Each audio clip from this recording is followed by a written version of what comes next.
Hello, everybody. Lynn Schussler-Williams here with Brooke Haynes. And we are here at Frequency 500. And we are going to talk today about the frequency of love. Ooh, ooh, ooh. So, Brooke, you had some experiences this week that made this topic come up for us in a way. And one of the things I loved about what you told me about this experience was the way that you saw it, not just receiving love, but seeing it in others too. So just I'm going to hand it to you and let's set this up for everybody. Yeah. So I have logically understood that everything is love. But what happened this weekend was, and all things that aren't love are just my own blocks, right? Obstacles in the way, or yeah. Correct.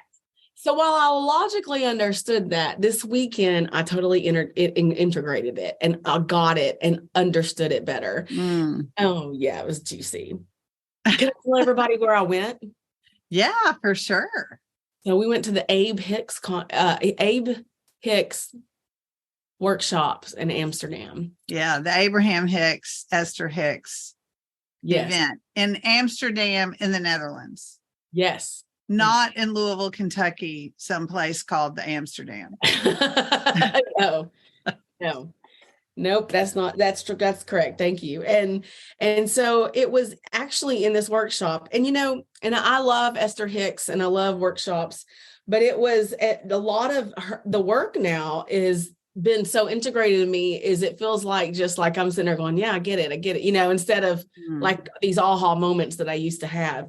But this weekend I had an aha moment. It was over love and it was about this topic. And really what I didn't understand before is how all things were love and how it's true that I was blocking it, except maybe if I had a guard up because I was hurt once or something. That's how Right. Sure. But we all have had experiences, right, where it is, it leaves us with some kind of block or barrier to a positive experience because we had a negative one or something, right? Right. And that's how I felt about love before this aha moment. And we were talking about a woman and her 14-year-old son and his perspective on life, which was not like her perspective on life. And so that led into the topic of love and loving our kids unconditionally and what that really meant, Mm-hmm. Yeah. And so she had us all say, think of that place of love. Go to your place right now. And of course, if you've ever been to something like this where everybody's on the same page, the energy makes it a little bit more intense because everybody's doing the same thing. Right. And so I went to that place of love, and sure enough, it was my dog. And it was me laying in my bed with my dog. He's a boxer, and he would line his body all up my side and then put his snout across my arm. Yeah. I'm just thinking about it. Yeah. So anyway, and that was this place of pure positive love. Yeah. So, but I have this part of me before the workshop, and it came up during the workshop. Why do I not go to that place with my son? I mean, I love my son more than anything in my life. Why is that not? So I was feeling guilty. I was feeling like I was a bad person almost, that my mind went to my dog and not my son. Yeah. So I'm sitting there processing this, and I teared up and started crying and thinking about my dog. And then I don't remember the exact words that were said when it totally integrated and lined up, but it was like the only thing that's not that love is what you put on it. And what I received in that note was what's blocking me from my son, me feeling like that with my son as I am my dog, is my own judgment about me as a parent. Yes. It was the way I say, am I being a good enough mom? Did I do this right? Did I say that right? And as much as I know better, and I feel like I've grown up so much in that area, there's still so much of it still there, right? Sure. And so in this moment, I totally understood, because with my dog, I didn't question if I was a good dog parent. Right. I didn't question if I delivered the message properly. I didn't question anything I did. We just loved each other. Right. And so it dawned on me in that moment that the only thing that's not love is that and what I put on it. And my story of not being a good enough mom, or not delivering it properly, or am I giving him the right this, and all these things, that's what was blocking me from feeling like that towards my son as I do my. Yeah. Isn't that amazing? And, I think it's so helpful for people to hear this story from you. I know it is to me. And parenting, this helps us see where we create our own triggers and our own blocks and our own, right? And where we get attached to the stories and the questions we ask ourselves, the self-doubts, all that stuff.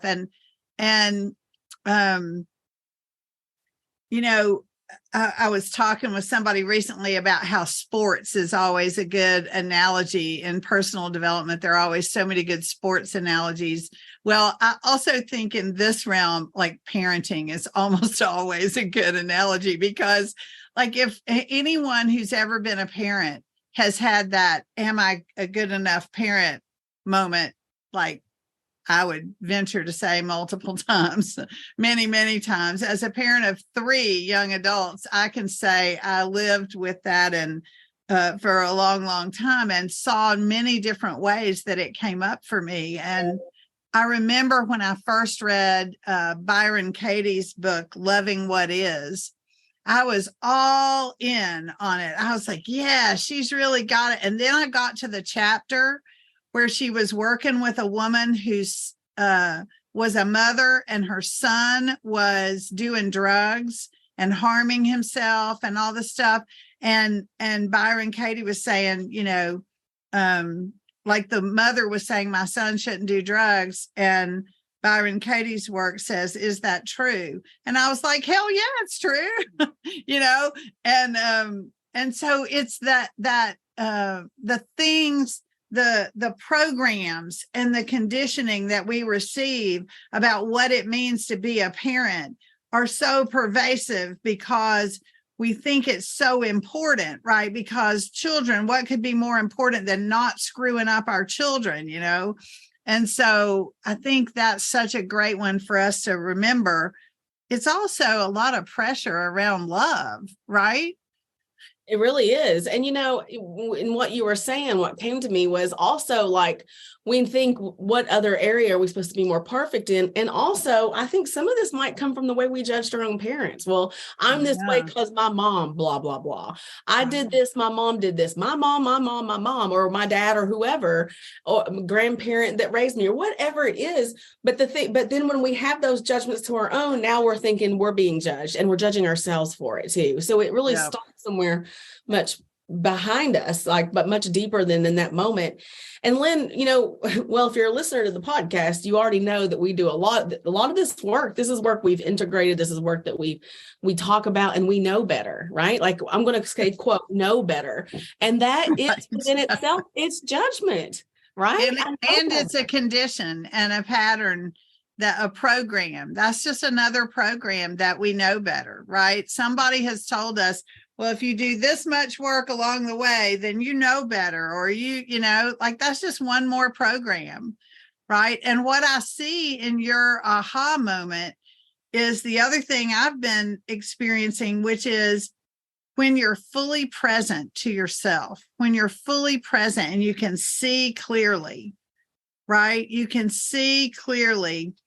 It is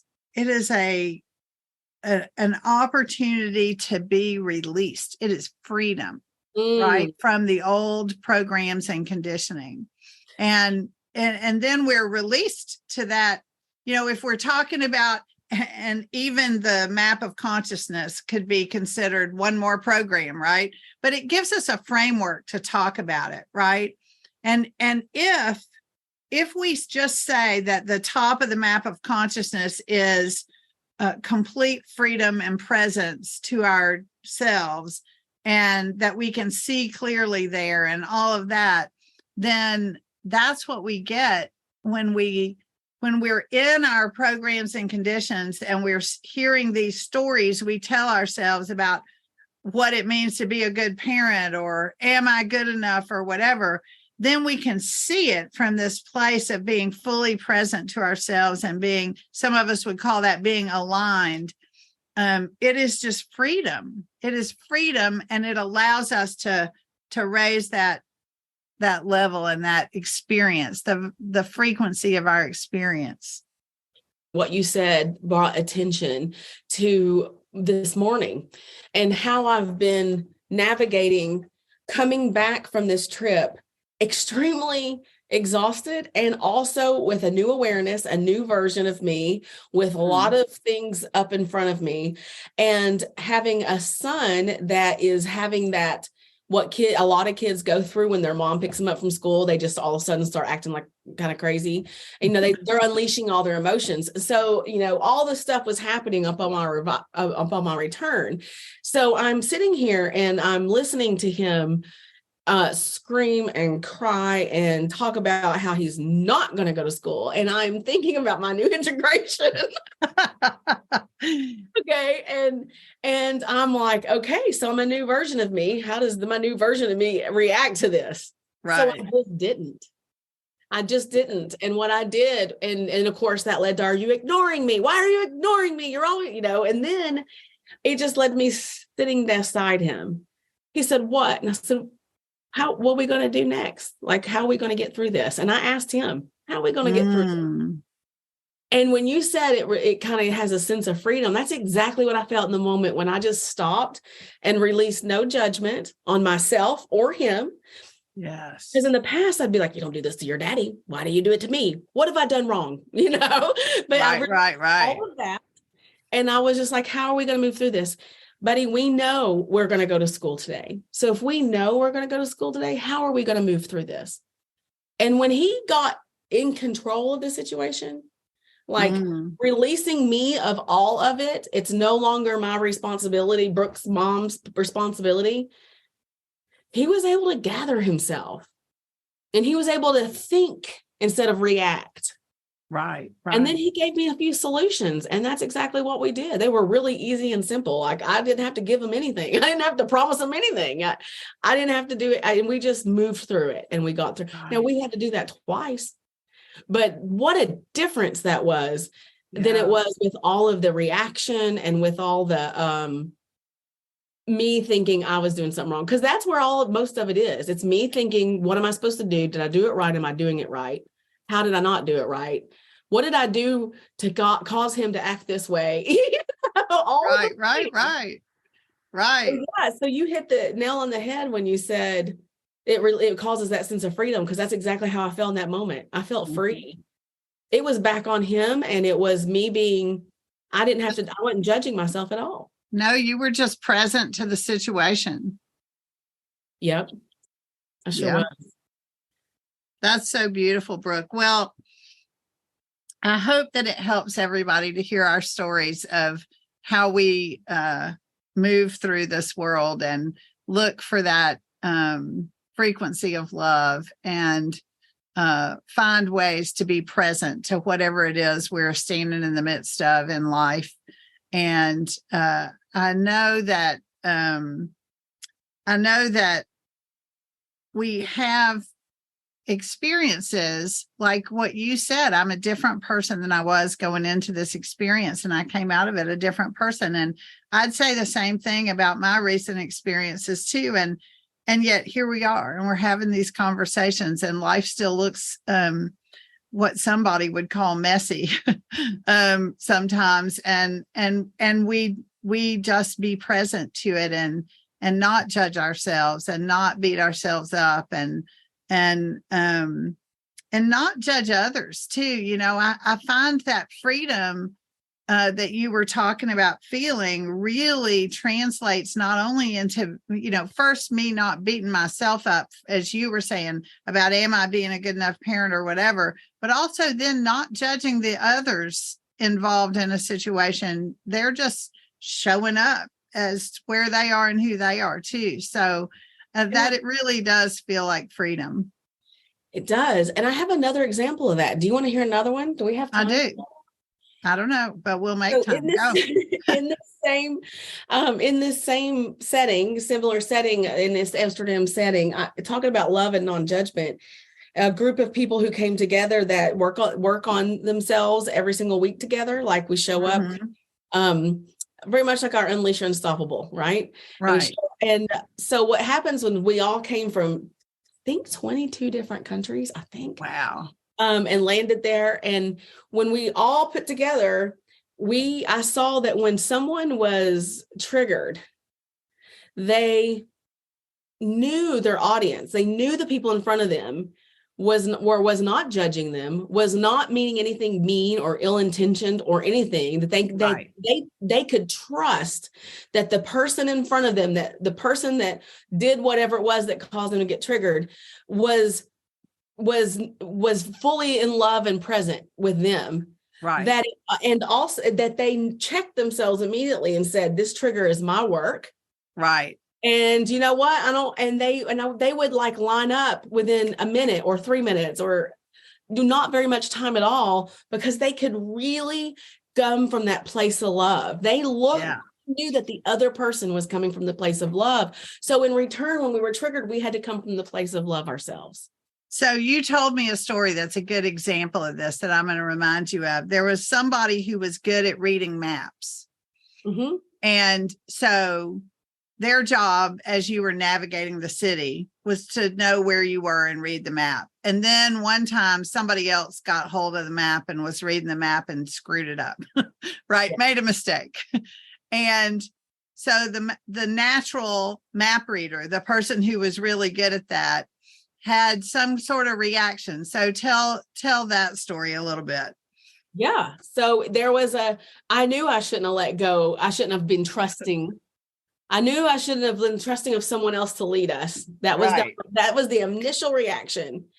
And then immediately I was like, I said, sometimes we're just having a lot of fun and we forget to look where we're going.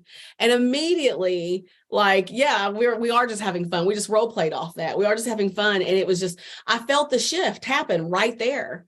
Right. Because, no one's messing up on purpose. Right. Exactly. And the person who said that, I knew I shouldn't have, immediately realized what they had said and was like, yes. Well, let's just all laugh at that. Right. Like immediately and didn't judge themselves for saying it either, was what I loved about that story. Was just like, oh, like that's somebody who's really plugging into themselves and being present and,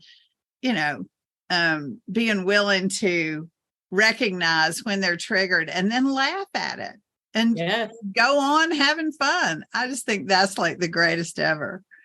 And, one last one was my own personal one that I felt insecure about my body a little bit. I didn't go there feeling insecure about my body because I knew who these people were. And they were the last people in the world I needed to be insecure about my body with. Right. Right. But upon arrival of these beautiful, beautiful, beautiful people, I was like, oh, I'm feeling a little insecure about my body. But I knew as soon as I had the feeling that there was no reason for that feeling, and I would line up. And the feeling came out like 3 or 4 different times, but but as soon as it came out, I would see it and I'd be like, but I am enough. I am okay. And these people don't even see it. Right. Not like I'm seeing it. And I would line up again. So that happened. Personally. Love it. So all of this coming from a place of love. And that's what Frequency 500 is all about, is that frequency of 500 is of love, right? Frequency of love. Yeah, that's right. That's right. Well, I'm glad we took the time to tell those stories. Those are great. And listeners, we're sending you love. We're seeing you from the eyes of love, and we're glad that you're here. And it's addictive because after talking about this and I'm waiting for your response, I'm looking at you and I'm like, and I love you so much, Lynn. I have so much love for you. I know. Right back at you, sister. Not drug induced. It's a non-drug high. Right. Exactly. I love it. All right. Well, we're glad y'all were here. Come back and join us again. Send Frequency 500 to your friends. Give us your stories. Go to frequency500.com and tell us your stories of anything you think we need to hear. We want to hear it. Wonderful. Take All care. right. Bye now.